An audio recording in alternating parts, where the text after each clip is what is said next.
యేసుక్రీస్తు ప్రభు నామంలో మీ అందరికీ శుభాలు. ఈ ప్రకృతిని చూడండి, ఎంత హాయిగా ఎంత అందంగా ఉందో. సిటీల్లో ఈ ట్రాఫిక్ పొల్యూషన్, సౌండ్ పొల్యూషన్తో గాలి కూడా పొల్యూట్ అయిపోయి చాలా దీనిగా అయిపోయింది. ఆ సిటీస్లోనే మనం బ్రతుకుతూ మనం పొల్యూటెడ్గా ఉంటూ ఉన్నాము.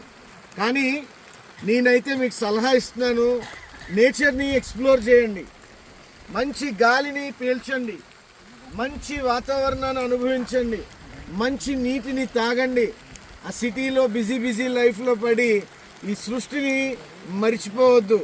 అలాగని చెప్పి ఈ కొండల్లోకి లోయల్లోకి ప్లాస్టిక్ని తెచ్చి ఈ ప్రాంతాలను పాడు చేయొద్దు. దయచేసి రండి, ఎక్స్ప్లోర్ చేయండి, మరి ఆ సృష్టికర్త అయిన దేవుడిని ఆనందించి గణపరచండి. God bless you all.